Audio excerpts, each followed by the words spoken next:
Hello everyone, welcome to my platform. Today is 24th June 2025 and on this day we are going to discuss the various development all across the globe and in our country. So আজকের class থেকে hopefully তোমরা অনেক কিছু নতুন শিখতে পারবে, জানতে পারবে। আজকের ক্লাস থেকে আমরা প্রচুর নিউজ আর্টিকেলসের থেকে স্ট্যাটিক নিউজকে তুলেছি এবং সেই স্ট্যাটিক নিউজের ইন্টেন্সিভ আলোচনা আজকের এই ক্লাসে হবে। হোপফুলি তোমাদের এই ক্লাস থেকে অনেক কিছু নতুন শিখতে পারবে। পাস্ট ইয়ার কোয়েশ্চেন্স অবশ্যই দেখতে থেকো এবং বুঝতে পারবে এই ক্লাসগুলোকে রেগুলার দেখলে how you can improve your knowledge and able to solve the past year questions in all examinations like WBCS হতে পারে, অন্য কোনো রেল স্টেট PCS হতে পারে বা আদার স্টেটের যে সমস্ত এক্সামিনেশন হয় প্রত্যেকটার জন্য যদি তোমরা এই সিরিজটাকে রেগুলার কনসিস্টেন্ট ওয়েতে দেখতে পারো, I can assure you can able to solve maximum questions from the current affairs. অনেকে তোমরা আমাকে জিজ্ঞেস করো যে কারেন্ট অ্যাফেয়ার্স বা CA পোর্শন আমরা কীভাবে পড়বো। আমি জাস্ট তোমাদেরকে বলবো যারা আজকে থেকে দেখছো জাস্ট 1 month রেগুলার এই সিরিজটা দেখো। After that just download any type of magazine যেগুলো তোমরা ফলো করো ওয়ান লাইনারের জন্য, just go through the PDF pages, then you can see the difference in your approach regarding the current affairs. তাহলে দেরি না করে শুরু করা যাক আজকের ক্লাস এবং তোমরা এই ভিডিওটার PDF, এই ক্লাসটার PDF আমার টেলিগ্রাম চ্যানেল থেকে ডাউনলোড করতে পারবে। So starting from the front page of the Hindu newspaper, that is the continuation of the escalation conflict between Iran, Iraq and there are other countries যারাও কিন্তু এই greater West Asian কনফ্লিক্টের মধ্যে part হয়ে যাচ্ছে। For example আগের দিনের ক্লাসে আমরা দেখেছিলাম ইউনাইটেড স্টেট অফ আমেরিকার থেকে ইরানের যে নিউক্লিয়ার সাইট সেখানে কিন্তু বম্বিং করা হয়। After that Iran started the retaliation এবং সেই জায়গা থেকে দাঁড়িয়ে ইসরায়েলের তেল আবিবে অ্যাটাক হয় এবং কালকে যে আমরা দেখছি গতকালের যে development, that is the development যেখানে ইরান কিন্তু মিসাইল অ্যাটাক করে কোথায়, ইউনাইটেড স্টেট অফ আমেরিকার একটা বেস যেটা কিন্তু কাতারে অবস্থিত এবং ইরাকে অবস্থিত, সেই জায়গাগুলোতে কিন্তু বম্বিং হয়। সেই জায়গা থেকে Iran launch the missile attack, সেখানে কোথায়, কাতার, এবং কাতারের যে লার্জেস্ট আমেরিকান বেস আছে সেই জায়গাতে কিন্তু মিসাইল অ্যাটাক করা হয়। So this is the news, but somehow Qatar has manage to de-engage that kind of missile threat. নাও আমরা আজকে এর থেকে আর ডিটেল পড়বো না, পরবর্তীকালে আমরা দেখে নেব যে আরও কোনো ফার্দার ডেভেলপমেন্ট হলে সেই জায়গাটা। এখানে একটা খুব ইম্পর্টেন্ট পজিশন মেনশন করা আছে, that is the location of the Qatar and কাতারের ইম্পর্টেন্ট একটা সিটি কি দোহা, এবং সেই জায়গা থেকে দাঁড়িয়ে বলা হচ্ছে কাতার কিন্তু 190 kilometre away from the Iran. সাউথের দিকে যদি আমরা যাই সেখানে আমরা কাতার কান্ট্রিকে পাবো এবং it is located all across the Persian Gulf এবং সেখানে কিন্তু প্রায় দেখা গেছিলো 10,000 আর্মি আমেরিকান আর্মি সোলজারে তাদের সেখানে বেস ছিল এবং সেই বেসের ওপরে কিন্তু ইরানের তরফ থেকে নিউক্লিয়ার মিসাইল অ্যাটাক করা হয়। Today we'll discuss the another very important news that is related with the bypoll. গতকাল আমরা দেখেছি যে 4টে স্টেটে বাইপোল হয়েছিল, সেই জায়গার বাইপোলের রেজাল্ট অ্যানাউন্স হয়েছে। অ্যান্ড ফর এক্সাম্পল আমাদের ওয়েস্ট বেঙ্গলেও কিন্তু একটা কনস্টিটিউয়েন্সিতে বাইপোল হয় and the constituency is located in the Nadia district, Kaliganj কনস্টিটিউয়েন্সিতে ভোট হয় এবং সেখানে অল ইন্ডিয়া তৃণমূল কংগ্রেস কিন্তু জয়লাভ করে। নাও আমাদের কিন্তু এই যে নিউজগুলো that is not important, but we need to understand the intrinsic details about the bypoll বা বাই ইলেকশন। বাইপোলকে বাই ইলেকশনও বলা হয়, বাইপোল বা বাই ইলেকশনকে স্পেশাল ইলেকশনও বলা হয়।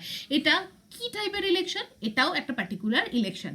পার্টিকুলার কোনো স্টেট লেজিসলেটিভ অ্যাসেম্বলি বা পার্লামেন্টারি ইলেকশনের পর প্রত্যেকটা কনস্টিটিউয়েন্সি থেকে কিন্তু একজন করে রিপ্রেজেন্টেটিভ থাকে, but for any special purpose সেই ব্যক্তিটি যদি কনস্টিটিউয়েন্সির পজিশনে না থাকেন তখন সেখানে একটা ভ্যাকেন্সি তৈরি হয় এবং লেজিসলেটিভ বডিতে কোনো ভ্যাকেন্সি ম্যান্ডেটরি না বা সেটা কাম্য নয়, দ্যাট ইজ ওয়াই স্পেশাল করে আবার ইলেকশন করাতে হয় এবং ওই ভ্যাকেন্সিকে ফুলফিল করাতে হয়। তার মানে what is the primary objective to conduct the বাইপোল?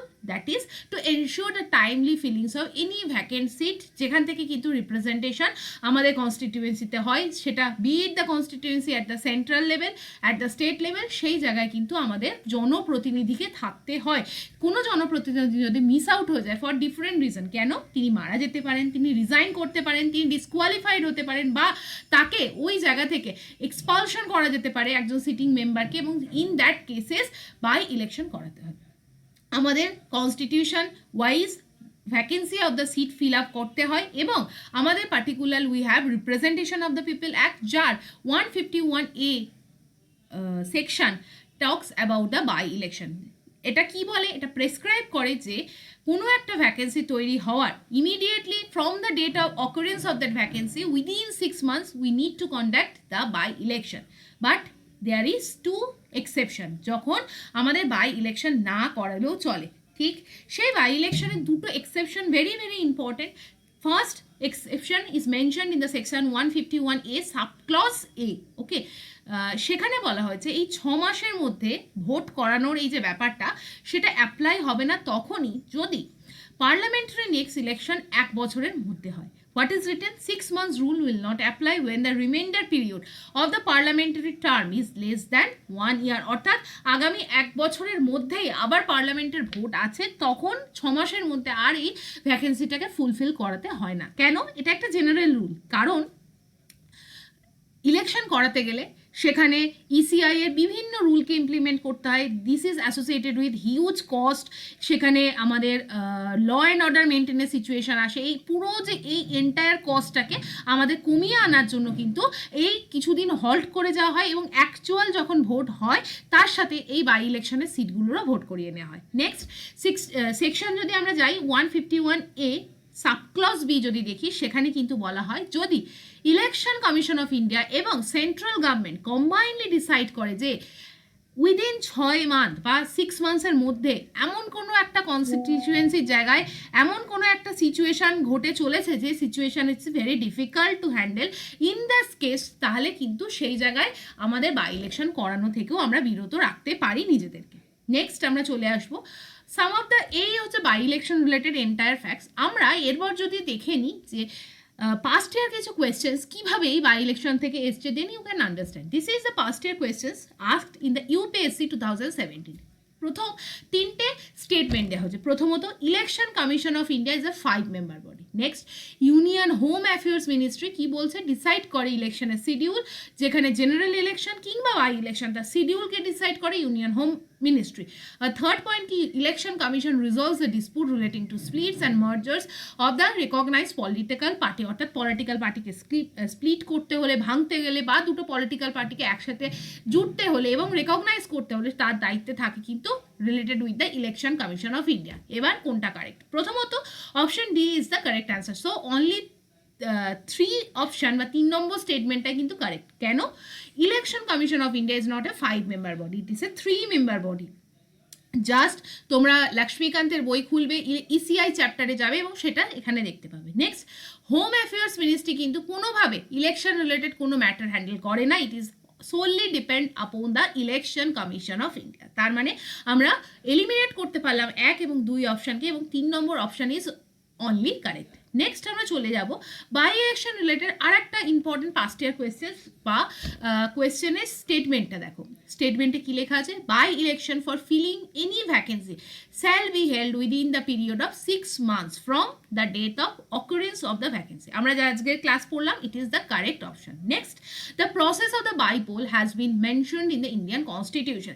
Indian কনস্টিটিউশনে কি প্রসেস অফ বাইপোলের কথা মেনশন করা আছে? Question mark. Next, a bypoll need not to be held if a remainder of the term of a member in relation to the vacancy is less than 1 year। দেখো, particularly আমরা আজকের class থেকে কি বুঝলাম? Option A is correct, option 3 is correct. Now the question is, Indian কনস্টিটিউশনে কি বাইপোলের mention আছে? নো, ইন্ডিয়ান কনস্টিটিউশনে জাস্ট ভ্যাকেন্সি অফ দ্য পোস্টকে ফুলফিলের মেনশন আছে, but there is no mention about the bypoll. এটা কোথায় মেনশন আছে? এটা আমরা দেখলাম রিপ্রেজেন্টেশন অফ দ্য পিপলস অ্যাক্টে কিন্তু এর মেনশন আছে 1951-এ, যেখানে আমরা subclause of the 1951A, subclause B এগুলোকে পড়লাম এবং সেখানে বাইপোল সম্বন্ধে ডিটেলসে আলোচনা করা আছে। So option D is the correct answer. সেটাই আমরা দেখবো যে এখানে section 151A representation of people's act কিন্তু talks about the details manner of the by election, যেখানে ভ্যাকেন্সি ফিলিংয়ের এন্টায়ার প্রসেস ম্যান্ডেট করা আছে এবং সেখানে দুটো এক্সেপশনের কথা বলা আছে। রিপ্রেজেন্টেশন অফ পিপলস অ্যাক্টেই বলা আছে যে 1 ইয়ারের মধ্যে যদি নিয়ারেস্ট কোনো ভোট থাকে সেক্ষেত্রে আমরা বাইপোলকে বাইপাস করতে পারি। আর একটা ক্ষেত্রে যদি election commission of India in consultation with the central government approve করে যে আমাদের এই সেট পিরিয়ড অফ টাইমের মধ্যে বাই ইলেকশন করানো সম্ভব নয় in that particular constituency, then only we can skip the mandate of the bypoll. Moving to the next position, that is আচ্ছা, এর মাধ্যমে আমরা কি করলাম, আমরা এন্টায়ার যে জায়গাটা সেটাকে শেষ করলাম। এরপর আমরা চলে যাব পরের পেজে, দ্যাট ইজ দ্য, দেখো, this is the news related with the Maharashtra. মহারাষ্ট্রের কি নিউজ বলা হয়েছে, চিফ মিনিস্টার, মহারাষ্ট্রের চিফ মিনিস্টার কি আছে, মহারাষ্ট্রের চিফ মিনিস্টার আছে দেবেন্দ্র ফডনবিস। তিনি বলেছেন, তিনি অ্যাপ্রুভ করেছেন 3 ল্যাঙ্গুয়েজ পলিসি চালু হবে মহারাষ্ট্রের স্কুলগুলোতে।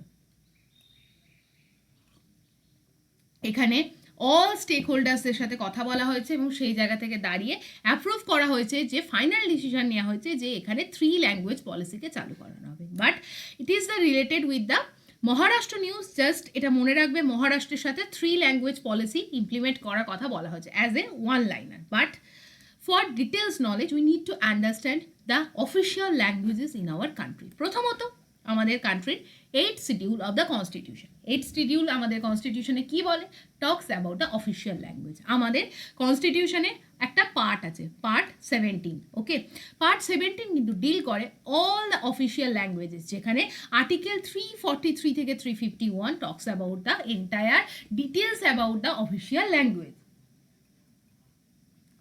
এবার ফর এক্সাম্পল আর্টিকেল 344, এখানে কি মেনশন করা হয়েছে, বলা হয়েছিল after provides for the constitution of a commission by the president on expiration of the 5 years from the commencement of the constitution. Actually talks about the official language, বলা হয়েছিল official language কে কিন্তু adopt করতে হবে।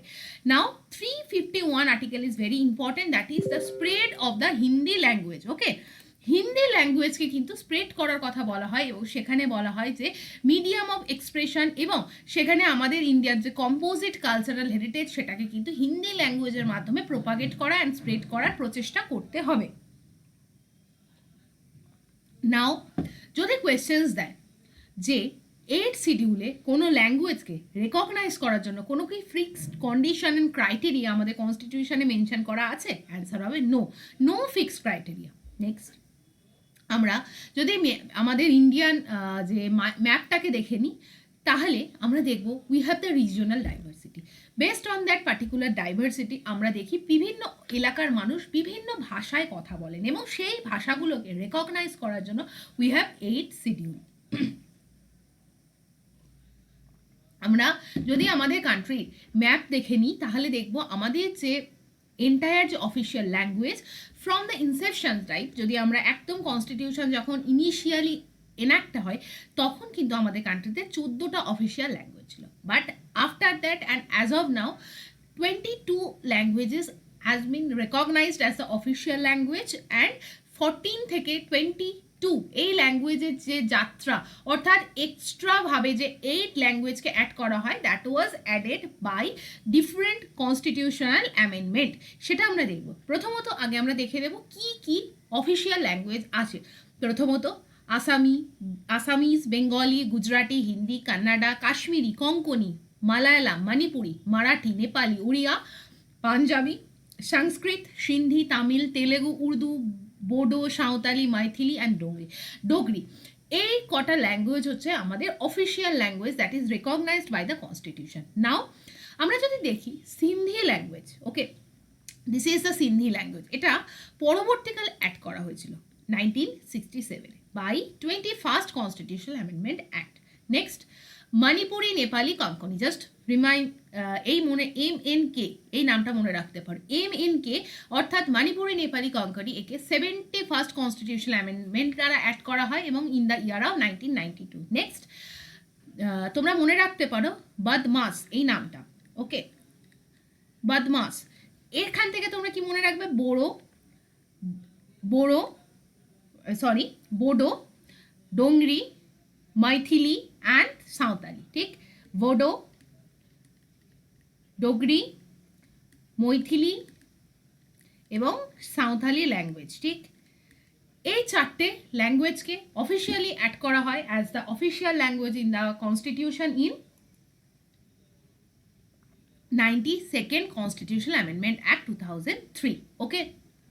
Now apart from these official language we have some other pattern of language that is termed as classical language. Classical language আমাদের কান্ট্রিতে as of now 11খানা ল্যাঙ্গুয়েজকে classical ল্যাঙ্গুয়েজের মর্যাদা দেওয়া হয়েছে। কি কি? প্রথমত একদম ফার্স্ট, এটা স্ট্যাটিক জিকেতেও কোয়েশ্চেন আসে, আমাদের কান্ট্রির প্রথম রেকগনাইজড ক্লাসিক্যাল ল্যাঙ্গুয়েজ হচ্ছে তামিল ল্যাঙ্গুয়েজ। নেক্সট 2005-এ সংস্কৃত, 2008-এ কান্নাডা, তেলেগু এবং 2013-এ মালায়ালামকে ক্লাসিক্যাল ল্যাঙ্গুয়েজের মর্যাদা দেওয়া হয়। 2014 সালে উড়িয়া অর্থাৎ উড়িষ্যার যে ল্যাঙ্গুয়েজ সেটাকেও কিন্তু ক্লাসিক্যাল ল্যাঙ্গুয়েজ দেওয়া হয়। বাট এরপর 2024, প্রায় 10 years after the recognition of the Odia as the classical language, Indian government officially recognized করে মারাঠি, পালি, প্রাকৃত, আসামিজ এবং বেঙ্গলি ল্যাঙ্গুয়েজকে অ্যাজ দ্য ক্লাসিক্যাল ল্যাঙ্গুয়েজ। তাহলে তোমাদের পরীক্ষায় কোয়েশ্চেন্স আসতে পারে যে আমরা যে ওয়েস্ট বেঙ্গলে থাকি আমাদের যে ল্যাঙ্গুয়েজ বেঙ্গলি ল্যাঙ্গুয়েজ সেটা কি ক্লাসিক্যাল ল্যাঙ্গুয়েজের মধ্যে পড়ে? উত্তর হবে ইয়েস। এবার আমরা এই লিস্টে দেখব, এই লিস্টেও কি বেঙ্গলি ল্যাঙ্গুয়েজ আছে? ইয়েস, বেঙ্গলি ল্যাঙ্গুয়েজ আছে। তার মানে Bengali language is present in the 8th schedule as the official language as well as recognized by the Indian government very recently in 2024 to be the classical language. Okay, now classical language কিন্তু তার মানে আমরা বুঝতে পারলাম যে কটা classical language আছে they are all enlisted in the 8th schedule এবং therefore they are also the official language. Now classical language কেউ মর্যাদা পেলে তারা কিন্তু কি স্পেশাল বেনিফিট এনজয় করে? ফার্স্ট অফ অল তারা যে বেনিফিট এনজয় করে মিনিস্ট্রি অফ এডুকেশনের তরফ থেকে ভেরিয়াস বেনিফিট তারা পায় for the protection and promotion of that particular language. Next যে স্পেশাল দুটো ফিচার্স মিনিস্ট্রি অফ এডুকেশনের তরফ থেকে for the promotion of the classical language provide করা হয়। ফার্স্ট অফ অল দুটো মেজর ইন্টারন্যাশনাল অ্যাওয়ার্ড অ্যানুয়ালি দেওয়া হয় for scholars of the eminence in the language. তাহলে দুটো ইন্টারন্যাশনাল অ্যাওয়ার্ডস দেওয়া হয় পার্টিকুলার ল্যাঙ্গুয়েজকে।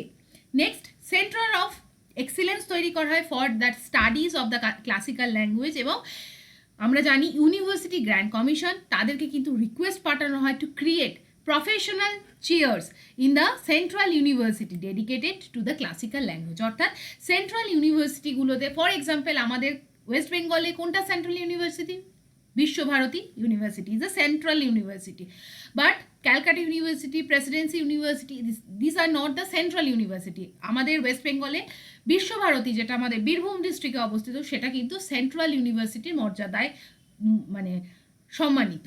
নেক্সট এই ধরনের সেন্ট্রাল ইউনিভার্সিটিতে ইউনিভার্সিটি গ্র্যান্ড কমিশন বা ইউজিসির তরফ থেকে কিন্তু প্রফেশনাল চেয়ার তৈরি করা হয়। This is huge recognition. So আমরা যদি লাস্ট 11 ল্যাঙ্গুয়েজকে একবার দেখে নিই, তামিল, সংস্কৃত, তেলেগু, কান্নাডা, মালায়ালাম, ওড়িয়া। নেক্সট 2024 সালে মারাঠি, পালি, প্রাকৃত, আসামিজ এবং বেঙ্গল এই 11খানা ল্যাঙ্গুয়েজকে কিন্তু ক্লাসিক্যাল ল্যাঙ্গুয়েজের মর্যাদা দেওয়া হয়েছে। নাও moving to the next portion, যদি আমরা দেখে নিই that is the beautiful picture of the Godavari river. তোমরা কমেন্ট সেকশনে আজকের টাস্ক, গোদাবরীর অরিজিন কোথায়? গোদাবরী আমাদের একটা ইস্ট ফ্লোয়িং রিভার। গোদাবরী রাজামন্দির কাছে, দেখো এখানেও একটা ইম্পর্টেন্ট ফ্যাক্ট, রাজামন্দির কাছে দুটো শাখায় ভাগ হয়ে যায় এবং আফটার অল বঙ্গোপসাগর বা বে অফ বেঙ্গলে গিয়ে মেশে। এই দুটো শাখার নাম কি? গোদাবরী। এই দুটো কোয়েশ্চেন্স তোমরা আমাকে অ্যান্সার দেবে। নেক্সট আমরা চলে যাই পরের কোয়েশ্চেনে, যেটা হচ্ছে Kerala fears drop in the tourism after the united state issues travel advisory. Not needed to be learn in details, but এখান থেকে কি বলা হয়েছে, বিভিন্ন গ্লোবাল পলিটিক্যাল সিনারিও আমাদের ইন্ডিয়ার ইকোনমিকে কিভাবে হ্যাম্পার করছে এটা বোঝার জন্য we need to understand this news. Kerala is a area যেখানে কিন্তু হিউজ ট্রাভেল বা ট্যুরিজম অ্যাক্টিভিটি হয়, but because of the global scenario, Iran-Israel war বা United States of America is actually implementing different restrictive policy, সেখানে কিন্তু travel advisory issue করা হয়েছে। সেই জায়গায় দাঁড়িয়ে কেরালা কিন্তু ভয় হচ্ছে যে কেরালার যে ট্যুরিস্ট অ্যাক্টিভিটি, কেরালার tourism economy that may be heated. এবং সেই জায়গা থেকে পোস্ট কোভিড প্যান্ডেমিক এরায় যখন কেরালা আস্তে আস্তে ইকোনমিকে আর একটা মানে একটু একটু করে বাড়াচ্ছিল ইন টার্মস অফ ট্যুরিজম, সেই জায়গায় দাঁড়িয়ে ইউনাইটেড স্টেট অফ আমেরিকার বিভিন্ন অ্যাডভাইজারি সেটা কিন্তু কেরালা গভর্নমেন্টকে চিন্তিত করছে। আচ্ছা, এছাড়া আমাদের এখান থেকে আর কিছু পড়ার নেই। And this is one news যেটা একবার আমরা দেখে নেব। Serve rise in the number of women Maoist killed in the security operations data show আমরা যদি এই ডেটাটা দেখি জেন্ডার শিফট হচ্ছে প্রচুর মহিলা কিন্তু এই মায়োইস্ট বা নকশালবাদী আইডিওলজিতে আইডিয়ালাইজড হচ্ছে এবং নকশাল অ্যাক্টিভিটিতে যোগ দিচ্ছে but there are lot of anti Naxal activity going on in our country and there are several reasons and we have discuss repetitively the details about the Naxal ideology the Maoist activity সেগুলো নিয়ে আলোচনা করেছি and this is the news যে একটা gender shift হচ্ছে এবং but this is a good news যে anti Naxal যে অপারেশনগুলো they are actually yielding good result positive result এবং আমাদের কিন্তু প্রচুর নকশালসদের মারা যেমন হচ্ছে প্রচুর নকশালসকে সমাজের মূল স্রোতেও কিন্তু ফিরিয়ে নিয়ে আসা হচ্ছে নেক্সট আমরা পরবর্তী নিউজে চলে যাব that is the news related with the Doval begins China visit for SCO meet Rajnath to arrive later. Actually, after the Operation Sindoor, সেই জায়গায় দাঁড়িয়ে পাকিস্তানের সাথে ইন্ডিয়ার যে কনফ্লিক্ট হয়েছিল and also we have the conflict in the line of actual control সেই জায়গায় দাঁড়িয়ে রিসেন্ট আমাদের কিন্তু জুন 27-এ আমাদের একটা ইম্পর্টেন্ট মিটিং হতে চলেছে সাংহাই কোঅপারেশন অর্গানাইজেশনে কোথায় চায়নার একটা ইম্পর্টেন্ট শহর সিংদাও সেই শহরে কিন্তু এসসিও সামিট হতে চলেছে এবং সেই সামিটে অ্যাটেন্ড করার জন্য আমাদের যে অজিত দোভাল স্যার এবং এরপরে রাজনাথ সিংয়ের পক্ষ থেকে সেখানে ভিজিট করা হবে এখানে expected that stress will be given on the importance of fighting the cross border terrorism.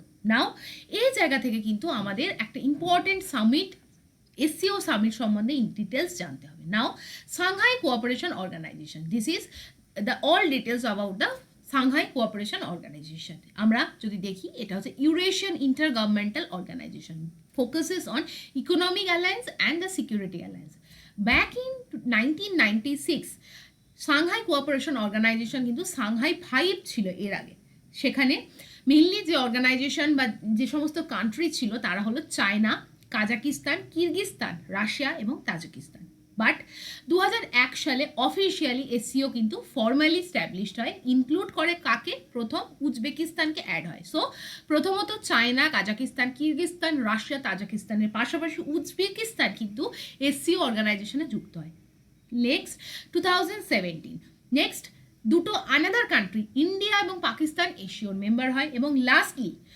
Very recent 2023-তে Iran join the SCO and 2024-এ বেলারুস কিন্তু এসসিওকে জয়েন করে তাহলে 5 জন নিয়ে তৈরি হয়েছিল নেক্সট অফিসিয়ালি 2001 সালে কে জয়েন করে উজবেকিস্তান জয়েন করে নেক্সট 2017-এ ইন্ডিয়া পাকিস্তান জয়েন করে আর লাস্ট 2023-তে ইরান জয়েন করে এবং 2024-এ কে জয়েন করে বেলারুস জয়েন করে এসসিওর মেইনলি গভর্নড হয় entire activity by one sub unit of SCO that is the head of the state council HSC এবং এটাই কিন্তু SCO supreme decision making body যেটা অ্যানুয়ালি একবার মিট করে SCO is actually focusing on two important event one is economic parameter another is the security alliance security মানে global লেভেলে at least SCO অর্গানাইজেশনের যারা মেম্বার তাদের মধ্যে যেন কোনো রকম টেরোরিস্ট অ্যাক্টিভিটি না হয় that is the main motto of the SCO but we have India and we have Pakistan. Pakistan is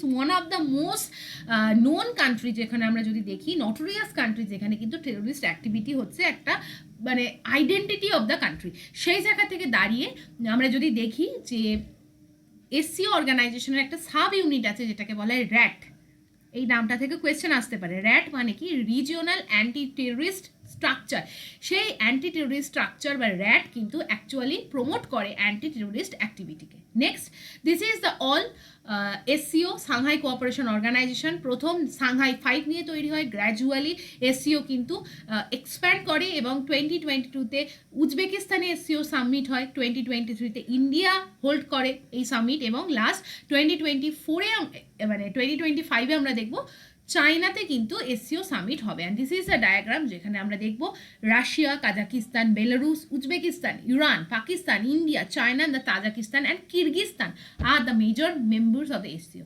SCO has two observer observer হিসাবে মঙ্গোলিয়া এবং আফগানিস্তানও কিন্তু এসসিওর অবজারভার নেশনের মধ্যে পড়ে। গভর্নেন্স কি হয়, মেনলি এইচএসসি অর্থাৎ head of the state council govern করে, যেটার অফিসিয়াল ল্যাঙ্গুয়েজ কি এসসিওর রাশিয়ান এবং চাইনিজ, এবং important arm of the SCO is RATS, যেটা কিন্তু headquarter at Tashkent Uzbekistan. Permanent organ of the SCO, যেটা কিন্তু তিনটে এভিল অ্যাক্টিভিটির ওপর চেক অ্যান্ড ব্যালেন্স ইউজ করে, that is regional terrorism, ethnic separation এবং রিলিজিয়াস এক্সট্রিমিজম। এই তিনটেকে কার্ভ করার জন্য কিন্তু কন্টিনিউয়াসলি র্যাট ফাংশন করে চলে, that is the regional anti terrorist structure. Next আমরা চলে আসবো পরের, এটা আমরা কভার করলাম। আচ্ছা, একবার আমরা দেখে নেব, there are lots of discussion going on. আমরা এটা দেখব, our jawans will win the war against Naxalism, এটা আমরা পড়বো না, নাক্সাল অ্যাক্টিভিটি নিয়ে ডিসকাশন, পরে আমরা আবার একদিন রিভাইজ করব। Operation Sindoor, meet all objective instilled fear in the terrorism, say Rajnath, আমরা এটা আর দেখবো না ফার্দার ডিটেলস, আমরা জাস্ট অপারেশন সিন্দুর এই নামটাকে রিভাইজ করব। দিস ইজ দ্য ডায়াগ্রাম, যেখানে কিন্তু দেখানো হয়েছে over 20 terror targets were identified, 9 attacks under the operation Sindoor. This is on the consequence of Pahalgam terror attack, সেই জায়গায় দাঁড়িয়ে মিসাইল স্ট্রাইক যেটা পাকিস্তানে হয়েছিল, that is named under the operation Sindoor. Next আমরা চলে আসবো পরের নিউজে, that is the news related with the editorial. Editorial পড়ার আগে আমরা আজকের এডিটোরিয়ালটাকে জাস্ট একবার দেখে দেবো, what are present in the editorial. প্রথমত আমরা এই এডিটোরিয়ালটা নিয়ে ডিসকাস করবো the sorry state of the south Asian economic integration. এখানে যে বিষয়টা নিয়ে আলোচনা করা হচ্ছে, যেটা হচ্ছে সাউথ এশিয়া, আমাদের গ্লোবের যে সাউথ এশিয়া, সেখানে economic integration is very bad. প্রত্যেকটা যে সমস্ত সাউথ এশিয়ান কান্ট্রি আছে তাদের মধ্যে যে cooperation, especially particularly in the domain of economy, that is in the very poor state. Before reading the article, I just want to mention another background, যেটা হচ্ছে সাফটা। সাফটা কি? South Asian free trade agreement. এটা কোন কোন কান্ট্রির মধ্যে sign হয়েছিল? Particularly আমরা যদি দেখি, south Asian free trade agreement 2004-এ সাইন হয়। কিসের জন্য? ফ্রি ট্রেড এরিয়া তৈরি করার জন্য। Over 1.6 billion population in Afghanistan, Bangladesh, Bhutan, India, Maldives, Nepal, Pakistan and Sri Lanka, with a vision to increase economic cooperation and integration. This is, আমরা যদি entire globe দেখি, this is the South Asia যে main major কান্ট্রির মধ্যে free ট্রেডকে promote করার জন্য মালদ্বীপ, শ্রীলঙ্কা, ভুটান, নেপাল, আফগানিস্তান, পাকিস্তান, বাংলাদেশ এবং ইন্ডিয়ার মধ্যে 2004-এ এই কোঅপারেশনকে সাইন করা হয়। But unfortunately the author is writing that এই যে সাফটা সাউথ এশিয়ান অর্গানাইজেশন, তাদের মধ্যে যে ইকোনমিক যে exchange, that is very very bad. এখানে বলা যে south Asian region is one of the least economically integrated region, যেখানে কিন্তু আমরা যদি সাফটার যে এন্টায়ার ইন্টারন্যাশনাল ট্রেড দেখি, সেটা কিন্তু বেয়ারলি অ্যাকাউন্ট করছে অনলি 5 থেকে 7%। আমরা যদি গ্লোবাল ট্রেড দেখি, তার 5 থেকে 7%ই কিন্তু এই সাফটার মাধ্যমে কন্ট্রিবিউটেড হচ্ছে। অন দি কন্ট্রারি, আমরা যদি অন্যান্য ইন্টারন্যাশনাল ট্রেড অর্গানাইজেশন দেখি, ফর এক্সাম্পল ইউরোপিয়ান ইউনিয়নকে ধরি, সেখানে 45% গ্লোবাল ট্রেড হয়। আসিয়ান কান্ট্রির মধ্যেও সেরকম 22%, এছাড়া 25% কিন্তু north American free trade agreement হয়েছে। অর্থাৎ অন্যান্য অর্গানাইজেশনের যে মধ্যে যে সমস্ত কান্ট্রি আছে, তাদের মধ্যে যে ইকোনমিক যে cooperation, that is huge, but on the contrary সাফটা is lacking. Next আমরা যদি দেখি, সেই জায়গায় দাঁড়িয়ে সার্ক, ইভেন সার্ক কান্ট্রিগুলোর মধ্যেও যদি আমরা দেখি, সার্ক মানে কি? South Asian association for regional cooperation, সেই কান্ট্রিগুলো জাস্ট কত পার্সেন্ট? $23 বিলিয়ন কিন্তু একটা ইকোনমিক এক্সচেঞ্জ করে। বাট যখন এটি এস্টিমেটেড করা যায় যে 67 বিলিয়ন পর্যন্ত ইকোনমিক কোঅপারেশনের এক্সিস্টেন্স পসিবল আছে between the SAARC country. But therefore আমরা বলতে পারি প্রায় 86% ক্যাপাসিটি কিন্তু আমাদের এই যে সাউথ এশিয়ান ব্লকে আনএক্সপ্লয়েটেড অবস্থায় রয়ে গেছে।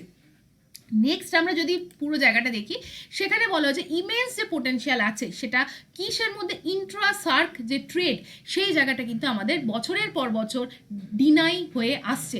সেই জায়গায় দাঁড়িয়ে যে জিডিপির যে গ্রোথ, সেটাও কিন্তু এই ধরনের রিজিয়নের মধ্যে ল্যাক করছে। There are several reasons. For example Bangladesh কিন্তু হাইলি আনএক্সপ্লয়েটেড একটা প্রপোর্শন রয়ে গেছে, যেখানে 93% আমরা কিন্তু এই কান্ট্রিটাকে এক্সপ্লয়েটিং মানে পোটেনশিয়ালকে আমরা ইউজই করিনি। ফর এক্সাম্পল মালদ্বীপ, পাকিস্তান, আফগানিস্তান, নেপাল এই ধরনের কান্ট্রিগুলোর মধ্যে যে ট্রেড বাড়ানোর যে সম্ভাবনা সেগুলো কিন্তু বাড়েনি because of the different reason. For example terror insurgency আছে, আমাদের এই সমস্ত নেশনগুলোর মধ্যে বর্ডার ডিসপুট আছে। ফর এক্সাম্পল ইন্ডিয়া পাকিস্তান, কখনোই সেই ট্রেডকে আমরা বাড়াতে পারবো না এবং বছরের পর বছর আমরা দেখেছি ফার্দার এটা ডিক্লাইনই হয়েছে। তার মানে ওভারঅল সাউথ এশিয়ার ইকোনমিও কিন্তু হ্যাম্পার হচ্ছে। ট্রেড ডেফিসিট একটা হিউজ রিজিয়ন, মানে huge problem in this sub region. এছাড়া আমরা যদি পুরো জায়গাটা দেখি তাহলে এক মিনিট, হ্যাঁ, মেন হার্ডেলস কী আছে এই সাফটার মধ্যে?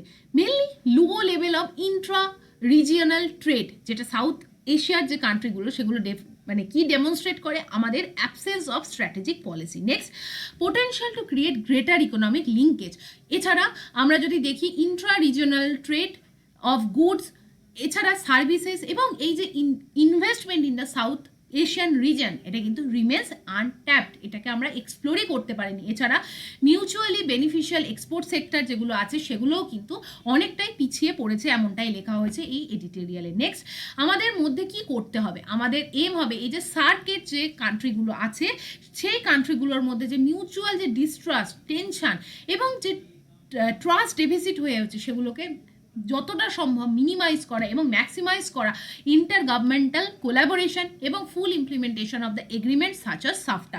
Political diversity, regional dispute, minority issues, terrorism, এই যে অবস্ট্রাকেলগুলো আছে সেগুলো আমাদের রিজিওনাল কোঅপারেশনকে কিন্তু এনহ্যান্স করতে দিচ্ছে না এবং মোস্ট সার কান্ট্রিজ কিন্তু এখন কনফ্লিক্ট করছে কাদের মধ্যে? নিজেদের মধ্যে। এছাড়া প্রিভেন্ট করছে effective regional integration. Lesser trade opportunity means lesser capacity for innovation, production, investment in the people of the country. Therefore, to exploit the full potential of the South Asian region, members must work actively to enhance intra-regional trade, keeping aside the bilateral conflict. So, hopefully you understand the entire editorial. Next, look at this editorial, very important, related with the economy. Okay, কি বলা হয়েছে? Inflation falls but unemployment remains. বলা হয়েছে recently RBI পক্ষ থেকে জানানো হয়েছে May মাসে আমাদের country has achieved a very remarkable position in terms of curbing inflation. 3% আমাদের কান্ট্রির ইনফ্লেশন, এবং আমরা অল অ্যাক্রস দ্য কান্ট্রি আমরা we are celebrating the RBI Reserve Bank of India prowess in the macro economic management. Prowess মানে কি? Prowess মানে হচ্ছে achievement, great অ্যাচিভমেন্টকে একটা, this is the synonym, very important synonym, PROWESS, ঠিক। Next, বলা হয়েছে but there is a problem. আমাদের কান্ট্রির মুদ্রাস্ফীতি বা ইনফ্লেশন কমেছে, বাট আমাদের কান্ট্রির কিন্তু একই সময় আমরা যদি দেখি 2.8% কিন্তু পিরিয়ডিক লেবার ফোর্স সার্ভের যদি আমরা রিপোর্ট দেখি সেখানে দেখব মে মাসে আমাদের যে আনএমপ্লয়মেন্ট সেটা কিন্তু প্রায় বেড়ে 5.1%, এপ্রিল মাস থেকে বেড়ে 5.8% হয়ে গেছে মে মাসে, বাট দ্যাট ইজ হিউজ। সেই জায়গায় দাঁড়িয়ে আনএমপ্লয়মেন্ট অনেক বেশি আছে। মাইগ্রেন্ট লেবার্সরা কিন্তু all across the country roam করে, আরবান পকেটসগুলোতে মাইগ্রেট করে in order to get the job. সেই জায়গায় দাঁড়িয়ে unemployment remains a issue. But আমরা আর বাকি জায়গাগুলো পড়বো না, উইল জাস্ট দেখব যে ইনফ্লেশন কি, ইনফ্লেশন কাকে বলে। মেনলি ইনফ্লেশন মানে কি? General rise in the price level of goods and service in an economy over a time period. Generally একটা টাইম পিরিয়ডে যদি দেখা যায় জিনিসপত্রের দাম বাড়ছে, জিনিসপত্র means goods as well as service, সেই জেনারেল টার্মে ইকোনমির ভাষায় তাকে বলা হয় inflation. Inflation are of the two type, first is the headline inflation, another is the core inflation.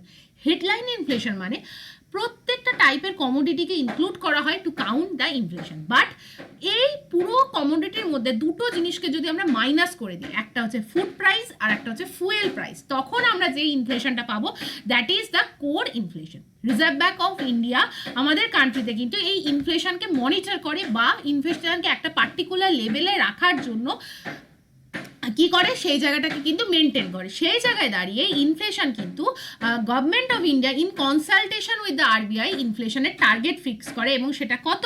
4 ±2%। তার মানে 6% থেকে 2%-এর মধ্যে আমাদের কান্ট্রির ইনফ্লেশন রেটকে কিন্তু রাখতে হয়। এবং ইনফ্লেশন কিন্তু জেনারেলি কোন ইনফ্লেশনের প্যারামিটারে মেজার করা হয়, সেটা হচ্ছে consumer price index CPI every 5 ইয়ার্সে। নেক্সট, আরবিআই এর যে মানিটারি পলিসি আছে তারা কিন্তু ডিসাইড করে রেপো রেটকে, এবং সেটা সিপিআই এর ওপর বেস করেই হয়। নেক্সট আমরা যদি চলে আসি যে এই ইনফ্লেশন আমরা যেটা পড়লাম সেটা হচ্ছে ইনফ্লেশন মানে কি?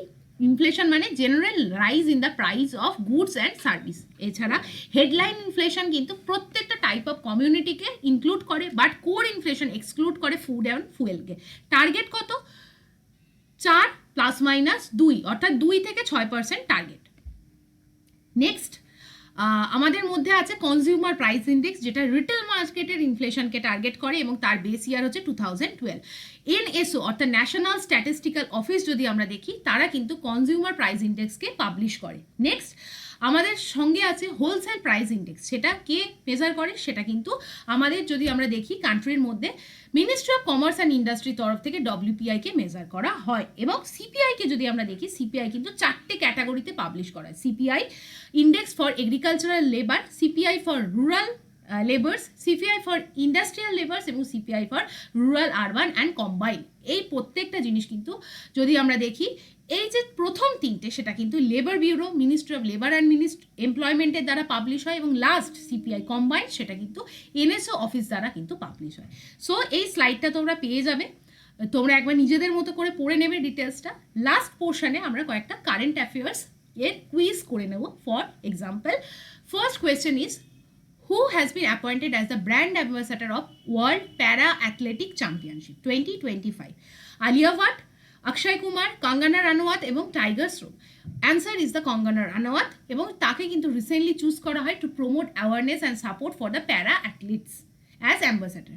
নেক্সট কোয়েশ্চেন, ভগবান বিরসা মুন্ডা অ্যাওয়ার্ড কোন ফিল্ডে গভর্নমেন্ট অফ ইন্ডিয়ার তরফ থেকে অ্যানাউন্স করা হয়? Medicine, social work, agriculture, education. Answer is medicine. Medicine ফিল্ডে কিন্তু গভর্নমেন্ট অফ ইন্ডিয়ার পক্ষ থেকে ট্রাইবাল কমিউনিটির হেলথ কেয়ারকে প্রমোট করার জন্য ভগবান বিরসা মুন্ডা অ্যাওয়ার্ডকে প্রোভাইড করা হয়। নেক্সট কোয়েশ্চেনে আমরা চলে যাব। রিসেন্টলি একটা ইন্ডেক্স পাবলিশ হয়, গ্লোবাল লিভেবিলিটি ইন্ডেক্স, মানে কোন কান্ট্রিতে সব থেকে ইজিলি মানে জীবন ধারণ করা যায়, সেই ইন্ডেক্সে আমাদের ওয়ার্ল্ডের মধ্যে কোন কান্ট্রি টপ করেছে যে most liveable city? Vienna, Zurich, Copenhagen and Paris. Option C is the correct answer, Copenhagen, এবং সেটা কিন্তু টপ করেছে in the list due to its excellent infrastructure, environment and the quality of life. Next, recently ministry of এডুকেশনের তরফ থেকে একটা index publish করা, that is the performance grade index 2.0 version. সেখানে কোন ইউনিয়ন টেরিটরি টপ করেছে? Option Puducherry, Chandigarh, Delhi and Ladakh. Option B is the correct answer. Chandigarh secured the position due to its outstanding performance in the educational sector. Next question, recently International Yoga Day has been celebrated all across the globe, and question is কোন তারিখে আমরা international yoga day celebrate করি? Answer হবে 21শে June, এবং 21শে June কিন্তু United nation অর্গানাইজেশনের পক্ষ থেকে এই ডেটাকে যোগা ডে হিসেবে সেলিব্রেট করা হয়। নেক্সট আমরা যদি দেখি, villi Jean King cup 2025 for the first time কোন কান্ট্রি কিন্তু হোস্ট করবে? And the name is very important, এটা কোয়েশ্চেনের জন্য তোমাদের আসতে পারে। Country is India. ইন্ডিয়াতে ফর দ্য ফার্স্ট টাইম এই টুর্নামেন্টকে কিন্তু হোস্ট করা হবে। নেক্সট আমরা এটা কারেন্ট অ্যাফেয়ার্সে পড়েছিলাম, রিসেন্টলি একটা স্টেট 2025 থেকে 2035কে ডিকেড অফ হাইড্রো পাওয়ার হিসাবে অ্যানাউন্স করেছে, and the state name is Arunachal Pradesh. Arunachal Pradesh কিন্তু হাইড্রো পাওয়ার জেনারেশনের জন্য, তাকে প্রমোট করার জন্য এই নেক্সট 10 বছরকে ডিকেড অফ হাইড্রো পাওয়ার হিসাবে সেলিব্রেট করবে। Next question, Reliance Infra and Dassault Aviation manufacture recently কোন স্টেটে ফ্যালকন 2000 জেট ফাইটার জেটকে ম্যানুফ্যাকচার করবে? And the state is Maharashtra. The jet manufacturing initiative কিন্তু মহারাষ্ট্রে চালু করা হবে for self reliance, for the promotion of self reliance in the defence and the aviation sector. So this is all from today's class. Hopefully you like the session. Like koro, share koro, subscribe koro to my channel. Telegram channel join koro to get the update. তোমরা কেউ যদি WBCS related preparation নিতে চাও and WBCS এর সঙ্গে নিজেদেরকে preparation নেওয়ার পথে যদি কোনো অসুবিধা থাকে, আমার থেকে তোমরা মেন্টরশিপ প্রোগ্রাম নিতে পারো। ফর দ্যাট রিজন তোমরা আমাকে পার্টিকুলারলি আমার মেল আইডিতে মেল করতে পারো। মেল যদি করতে চাও for any query related with the competitive examination, you can just mention your name and give your phone number. So thank you for watching, have a nice day. তোমরা ভালো করে preparation নাও, keep studying and keep putting hard work. Hard এফোর্টের কোনো বিকল্প হয় না। One day you can definitely reach to your goal. So with this note, I am bringing the class to the end. কালকেও আমরা এডিটোরিয়াল ক্লাস নিয়ে হাজির থাকবো। Thank you for watching.